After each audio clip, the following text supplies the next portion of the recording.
मैं पूनम तांगर, आप देख रहे हैं टीएनपी न्यूज। रुक करेंगे उत्तर प्रदेश की खबरों का। मुख्यमंत्री योगी आदित्यनाथ का आज दिल्ली दौरा है। भारत मंडपम में मुख्यमंत्रियों की बैठक होगी।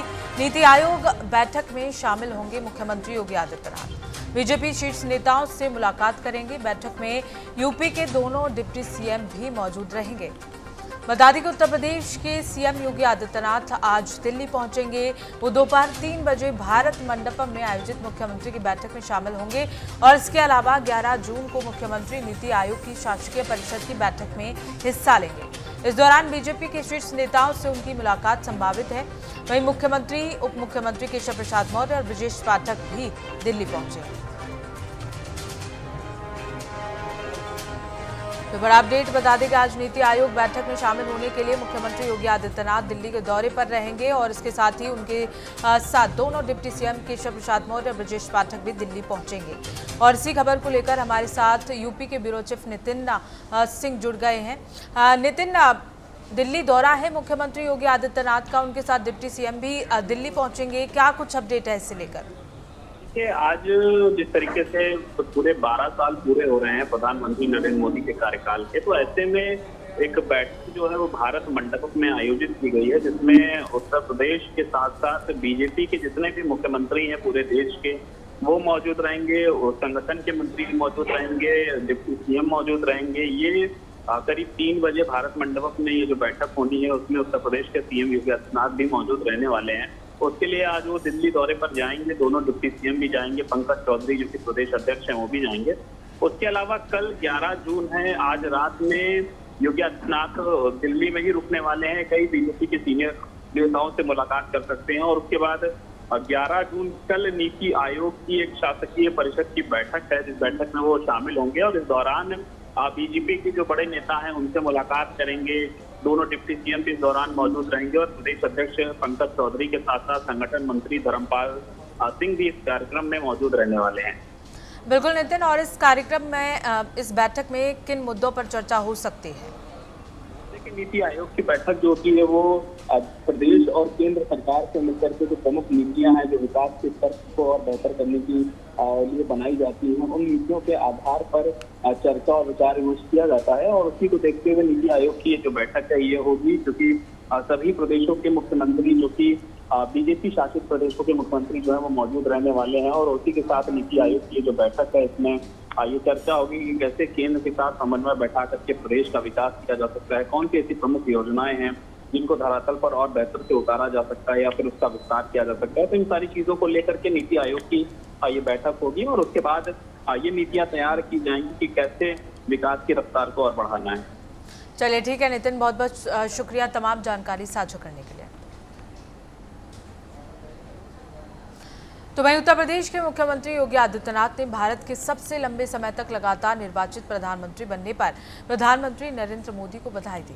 सोशल मीडिया एक्स पर सीएम योगी ने बधाई संदेश लिखा, जिसमें उन्होंने लिखा कि भारत के इतिहास में सबसे लंबी अवधि तक निर्वाचित प्रधानमंत्री के रूप में सेवा देने वाले जननेता बनने पर प्रधानमंत्री मोदी को हार्दिक बधाई। उन्होंने आगे लिखा कि भारतीय लोकतंत्र का यह अभूतपूर्व कीर्तिमान संपूर्ण देशवासियों के विश्वास, स्नेह और आशीर्वाद की सामूहिक अभिव्यक्ति है।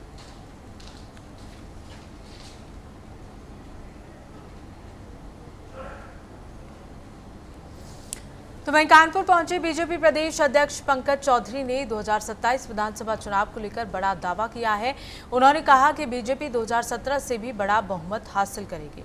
मीडिया से बातचीत में उन्होंने बुंदेलखंड के कार्यकर्ताओं को उत्साह और संगठन की मजबूती का जिक्र करते हुए कहा कि इसका असर आने वाले समय में दिखाई देगा। पंकज चौधरी ने इंडिया गठबंधन पर निशाना साधते हुए कहा कि गठबंधन में बड़ी दरार पड़ चुकी है और ये जल्द बिखर जाएगा। साथ ही उन्होंने कांग्रेस पर सत्ता के लिए पुराने सहयोगियों से विश्वासघात करने का आरोप लगाया और उत्तर प्रदेश की कानून व्यवस्थाओं को देश में सर्वश्रेष्ठ बताया। देखिए, सबसे पहले तो मैं जब प्रदेश अध्यक्ष बना था तो छओ क्षेत्र का तो दौरा मैं किया था, लेकिन बुंदेलखंड का बहुत बड़ा हिस्सा, कानपुर तो मैं आया था लेकिन बुंदेलखंड का हिस्सा छूटा था। उसके तहत मेरे मन में था कि उन क्षेत्रों में भी कार्यकर्ताओं से जाकर मैं मिलूं, उनसे बात करूं।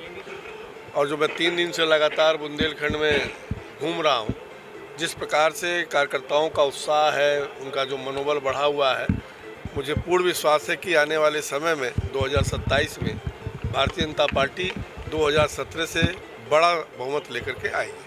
देखा जाए तो लोकसभा चुनाव 2024 में काफी नुकसान हुआ था, तो अब की कैसे उसको कानपुर बुंदेलखंड को मजबूत करेंगे? और देखो 24 का दिन बहुत पुराना हो गया। जो नैरेटिव सेट किया गया था, जो एक लोगों को गुमराह किया गया था, अब देश की जनता समझ चुकी है। और अगर आप देखें तो 2024 के बाद हरियाणा का चुनाव देखें, दिल्ली का चुनाव देखें, मुंबई का, महाराष्ट्र का चुनाव देखें, बिहार का चुनाव देखें, और अभी हाल ही में आपने बंगाल का भी चुनाव देखा होगा। और जिस प्रकार से बंगाल में अराजकता था, गुंडागर्दी थी, भ्रष्टाचार था, परिवारवाद था, उस परिवारवाद के खिलाफ वहाँ की जनता ने उनको कहीं ना कहीं सबक सिखाने का काम किया है। और मुझे लगता है कि उत्तर प्रदेश में भी जो जातिवाद और जो माफिया राज यहाँ पर समाप्त उत्तर प्रदेश की जनता ने किया था, और जो परिवारवाद चल रहा है, अब जनता देश की समझ चुकी है। परिवारवाद और भ्रष्टाचार और जो गुंडागर्दी करते हैं उनको बख्शने वाली जनता नहीं है। और 27 में भी उत्तर प्रदेश में भी बंगाल वाली ही हाल होने वाली है। यूपी के मेरठ के मुंडाली थाना क्षेत्र के मुरलीपुर गांव में दिल दहला देने वाला मामला सामने आया, जहां एक मां पर अपने ही 7 महीने के मासूम बेटे की हत्या का आरोप लगा है। बताया जा रहा है कि घरेलू विवाद और पारिवारिक कलह के चलते इस वारदात को अंजाम दिया गया। बच्चे की मौत की सूचना से इलाके में सनसनी फैल गई। पति के आरोपों के बाद पुलिस ने महिला को हिरासत में लेकर पूछताछ शुरू कर दी है। इनको शक है कि इन्हीं की पत्नी जिसका नाम मीनाक्षी है, उसने एक कृत्य किया है। मौके की गंभीरता को देखते हुए तहरीर प्राप्त थाना मुंडाली पर धाराओं में पंजीकृत किया गया। वह इसमें 2 टीमों का गठन किया गया। और जब इसकी पत्नी मीनाक्षी, इसका नाम है, इसको विधिक जो है जैसे थाने पर लाया गया और इससे पूछताछ की गई, तब मीनाक्षी ने अपने जुर्म को बुलाया और बताया कि अपने पति और अपने ससुरालजनों की सहानुभूति के लिए और अपने गृह कलेश के मद्देनजर चलते हुए अपने इसने एक कृत्य किया है। इसमें थाना मुंडाली पर अग्रिम कार्रवाई की है। खबरों में आगे बढ़ेंगे। बहराइच में रोडवेज बस और ट्रक के बीच भीषण टक्कर हो गई। हादसे में दोनों वाहनों के परखच्चे उड़ गए। दुर्घटना के समय बस में 32 से ज्यादा यात्री सवार थे, जिनमें 16 से ज्यादा लोग गंभीर रूप से घायल हो गए और 4 यात्रियों की हालत नाजुक बताई जा रही है। सूचना मिलते ही पुलिस अधीक्षक विश्वजीत श्रीवास्तव मौके पर पहुंचे। सभी घायलों को एम्बुलेंस से मेडिकल कॉलेज भेजा गया। फिलहाल किसी जनहानि की जानकारी नहीं है और घायलों का उपचार जारी है। लखनऊ गए थे, वापस लौट रहे थे रोडवेज से। भगवानपुर से आगे गदामार के पास एक ट्रक से भीषण हादसा हुआ, इसमें हम लोग बहुत ज़्यादा चोट। लगभग कितने लोग होंगे बस के अंदर? बस में तो ज़्यादा लोग थे, लेकिन कम से कम 30-35 लोग चोट। तो चैलारी रोड पर एक रोडवेज की बस थी जो लखनऊ से रुपैडिया जा रही थी, और एक सामने से ट्रक जो बहराइच से लखनऊ की तरफ जा रही थी, उसमें सामने टक्कर हुई है। और जिसमें जो अभी जानकारी मिली है, उसमें 4 लोग जो है वो सामान्य रूप से और 10 लोग जो है वो और घायल हैं, जिसमें से 3 लोग सीरियस हैं। जिन सभी को जो है यहाँ पर मेडिकल कॉलेज बहराइच में सबका इलाज चल रहा है और सभी डॉक्टर और सब लोग उनका इलाज कर रहे हैं। अभी कोई ऐसी स्थिति किसी की नहीं है, और इसमें से जो गंभीर होंगे, अगर डॉक्टर साहब लोग परीक्षण कर रहे हैं, अगर उचित होगा तो उनको लखनऊ भी रेफर किया जाएगा। इसमें कोई कैजुअल्टी भी हुई है? नहीं, अभी तक कोई इसमें कैजुअल्टी नहीं। और इसी खबर को लेकर बहराइच से संवाददाता महेश चंद्र गुप्ता जुड़ गए हैं। महेश, ये सीतापुर में जिस तरह से हादसा हुआ है, क्या लापरवाही निकलकर सामने आई है? जी बिल्कुल, ये जो हादसा हुआ है, भीषण हादसा हुआ है, इसमें तेज रफ्तार कारण बताया जा रहा है। सामने से आ रही तेज रफ्तार ट्रक जो है आके और सीधे बस में घुल गई है। आपको बताना चाहूंगा कि ये पूरा हादसा जो है बहराइच जनपद के हरदी थाना क्षेत्र के गदामार का है, जहां पर बहराइच सीतापुर रोड पर ये जो बस थी वो लखनऊ से रुपैडिया आ रही थी। इसी दौरान जो है ये हादसा हुआ। जी बिल्कुल महेश, जिस वक्त ये हादसा हुआ, कितनी देर बाद यहाँ मदद पहुंची थी? पुलिस प्रशासन का क्या कुछ कहना है हादसे को लेकर? हादसा देर रात को हुआ है। देर रात को हादसा होने के तत्काल कुछ देर बाद ही जो है वहाँ पे मौके पे पुलिस पहुंच गई है, और जो बहराइच के पुलिस अधीक्षक हैं विश्वजीत श्रीवास्तव, वो भी मौके पर पहुंचे हैं, स्थिति का जायजा लिया है। और स्थिति को कंट्रोल करके वहां का जो आवागमन था उसको जो है बहाल करवाया है। आपको बता दें कि घायलों को जो वहां पे उस बस में लगभग 32 से 36 लोग लगभग बस में सवार थे, जिसमें से 16 लोगों को चोटें आई हैं, 10 लोगों को मामूली चोटें आई हैं। बाकी 4 लोग जो थे वो गंभीर रूप से जो है वो घायल हैं। उनका इलाज बहराइच की मेडिकल कॉलेज में अभी जारी है। जिन लोगों को हल्की फुल्की चोटें आई थी उनको प्राथमिक उपचार के बाद उनके घर भेज दिया गया है या तो सामुदायिक स्वास्थ्य केंद्र में उनका उपचार चल रहा है। जी बिल्कुल महेश, घायलों के परिजनों को इसकी जानकारी मिल गई है, उनका क्या कुछ कहना है इस बारे में? बिल्कुल, घटना के तुरंत बाद ही घायलों के जो परिजन थे, जो कुछ लोग उसमें नानपारा के थे, बहराइच के थे, रुपैडिया के थे, मटेरा के थे, तो जो इधर उधर के लोग थे, जहां के भी लोग थे, उन लोगों के घर वालों से संपर्क साध के और उनसे जो है बात करके उन लोगों के घर वालों को जानकारी दे दी गई है। जी चलिए ठीक है महेश, बहुत बहुत शुक्रिया तमाम जानकारी साझा करने के लिए। तो वहीं यूपी के कानपुर के नरौना चौराहे पर लंबे समय से प्रतीक्षित स्वतंत्रता सेनानी और पत्रकार गणेश शंकर विद्यार्थी की प्रतिमा स्थापित की गई। समाजवादी पार्टी के विधायक अमिताभ वाजपेयी ने स्वयं प्रतिमा स्थापना का कार्य करवाया। इस दौरान उन्होंने प्रशासन और शासन पर लापरवाही का आरोप लगाते हुए कहा कि पहले लगी प्रतिमा चोरी होने के बाद भी उसे दोबारा स्थापित करने के लिए कोई ठोस कदम नहीं उठाया गया। विधायक ने यह भी कहा कि प्रतिमा चोरी मामले में अब तक किसी भी आरोपी पर कार्रवाई नहीं हुई है। हमने मूर्ति खोजो अभियान रखा था। एक व्यक्ति बेशर्मी से आता, कहता मूर्ति मेरे पास है, जो कर सको तो कर लो, और प्रशासन उससे मूर्ति ले नहीं पाया। हम जिलाधिकारी से मिले, हमने पत्र दिया, जिलाधिकारी के जवाब आया 7 नवंबर को कि हम मूर्ति स्थापित करा देंगे। यहाँ पर एडीएम साहब आए, जगह चिन्हित करी वहाँ पर, और लेकिन मेट्रो ने जगह बना दी यहाँ पर। यहीं पर बैठ के मैंने मई में 17 मई को मैंने यहाँ बैठ के खून से पत्र लिख कर कहा कि मूर्ति कहाँ है, मूर्ति लगवा दीजिए, पर मूर्ति अभी तक नहीं लगवाई गई। कई महीने बीत गए। डॉक्टर लोहिया ने कहा था कि जिंदा कौमें 5 साल इंतजार नहीं करती, इसलिए हम समाजवादियों ने इंतजार करने के बजाय आपस में सहयोग करके एक सुंदर मूर्ति गणेश शंकर विद्यार्थी जी की संगमरमर की बनवाई है। तो बता दें कि लगातार अमेठी में बुजुर्ग की हत्या का पुलिस ने खुलासा कर दिया है। जगदीशपुर पुलिस और स्वाट टीम ने कार्रवाई करते हुए पोते को मुख्य साजिशकर्ता बताया। जांच में सामने आया कि 85 लाख रुपए के जमीन मुआवजे के बंटवारे और संपत्ति विवाद को लेकर हत्या की साजिश रची गई थी। पुलिस ने 2 आरोपियों को गिरफ्तार किया है, जबकि 2 बाल अपचारी निगरानी में हैं। हथियार भी बरामद कर लिए गए हैं।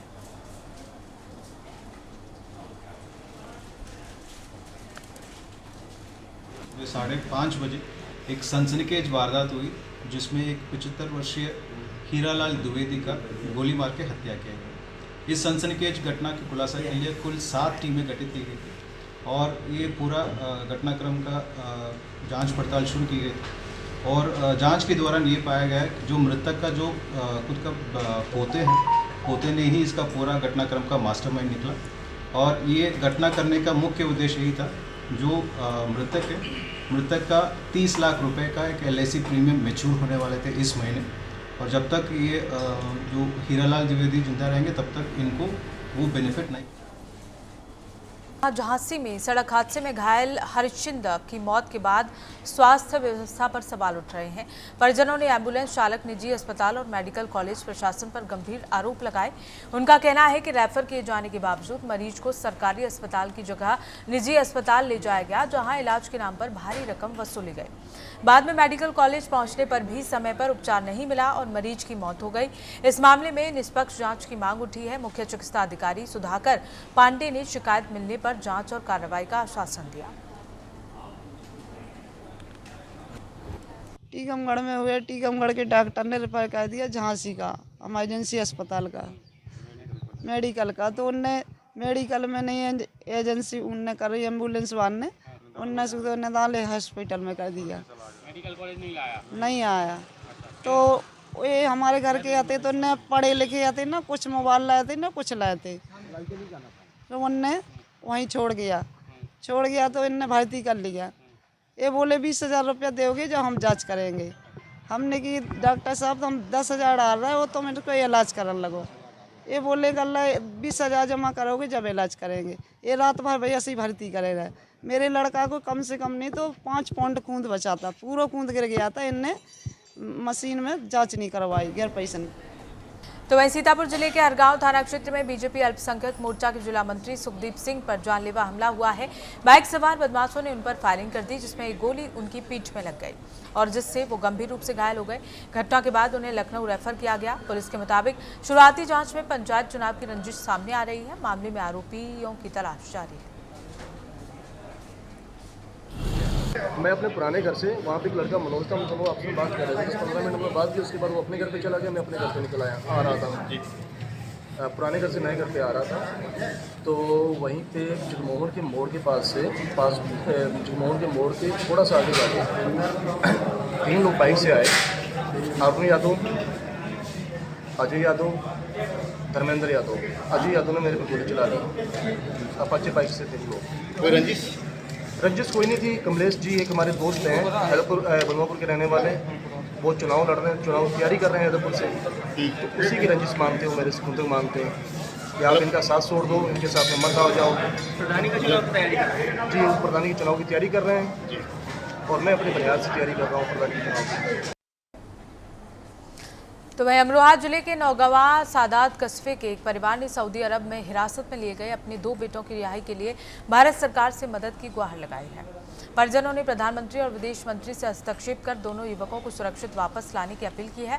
दोनों भाई रोजगार के लिए सऊदी गए थे, जहां 3 महीने पहले उन्हें हिरासत में लिया गया। परिजन लगातार जानकारी न मिलने से परेशान हैं और आर्थिक संकट से जूझ रहे हैं।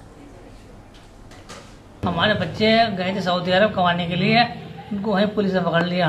3 महीने हो गए और हमारी अपील है मोदी सरकार से, विजय जयशंकर विदेश मंत्री जो हैं उनसे अपील है हमारे बच्चों को बुलाया जाए वहाँ से। हम पता ना बच्चा क्या 3 महीने हो गए बच्चों को हमारे, आज तक क्यों पकड़ा? आपको पता लगा कुछ ना? आज तक पता नहीं चला। 3 महीने में पता नहीं क्या हमारे बच्चे हैं कहाँ पे। 3 महीने बात ही नहीं हुई हमारे बच्चों की।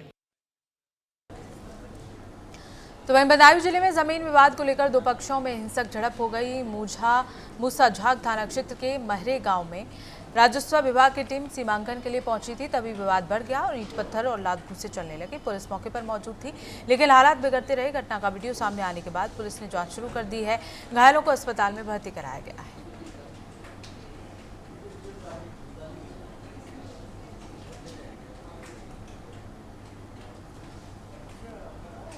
सीतापुर में प्रशासन ने सरकारी और तालाब की भूमि पर अवैध कब्जों को लेकर बड़ी कार्रवाई की है। टाउन हॉल परिसर में संचालित सपा कार्यालय को 15 दिनों में खाली करने का आदेश दिया गया है।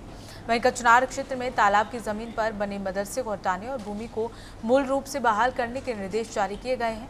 आदेश का पालन न होने पर प्रशासन ने पुलिस बल की मदद से कार्रवाई की चेतावनी दी है। ऐसा है, ये कार्यालय 2005 में मुझे पूर्व पालिका अध्यक्ष और माननीय जिलाधिकारी के महोदय के आदेश पर ये 90 साल पट्टे पे दिया गया था। उसके बाद मैंने इस बिल्डिंग का अपना कंस्ट्रक्शन कराया कार्यालय का, तब से मेरा सुचारू रूप से चल रहा है। और उसके बाद में बोर्ड एक नोटिस अभी जनवरी में दी थी, उसके खिलाफ मैं माननीय उच्च न्यायालय में गया।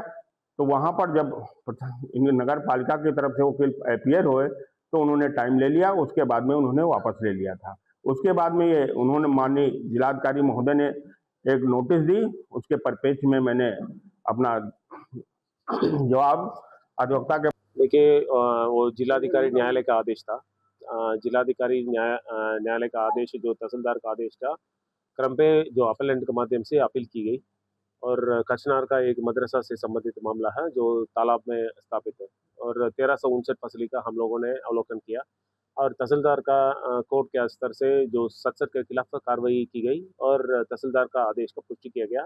और इसके क्रम पे मेरे कोर्ट में लगातार सुनवाई भी हुई और मौखिक रूप में बहस और लिखित बहस में दाखिल किया गया और उसके क्रम पे 1359 फसली का जो तालाब है मूल आधार का तो नहीं है, उसके क्रम हम लोग ने पुष्टि करके इसका तालाब के रूप में दर्ज करने के लिए निर्देशित भी किया गया। और साथ में आज एक जिलाधिकारी का स्तर से एक नोटिस भी निर्गत किया गया तत्काल मतलब इसको कब्जा मुक्त करके। तो सरकार का शाहजहांपुर में एक साल की बच्ची के साथ दुष्कर्म की घटना से इलाके में सनसनी फैल गई। बच्ची की हालत गंभीर होने पर अस्पताल में भर्ती कराया गया। वहीं पुलिस ने दुष्कर्म के आरोपी गुड्डू का हाफ एनकाउंटर करते हुए उसे हिरासत में ले लिया गया।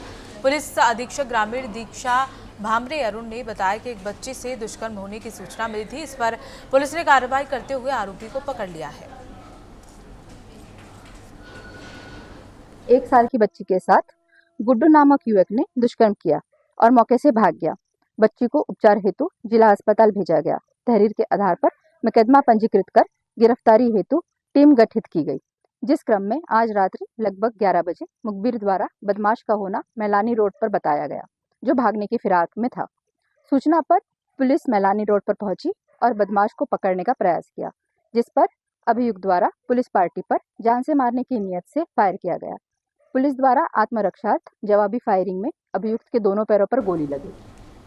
और फिलहाल के लिए उत्तर प्रदेश की खबरों में बस इतना ही। देखते रहिए TNP न्यूज़।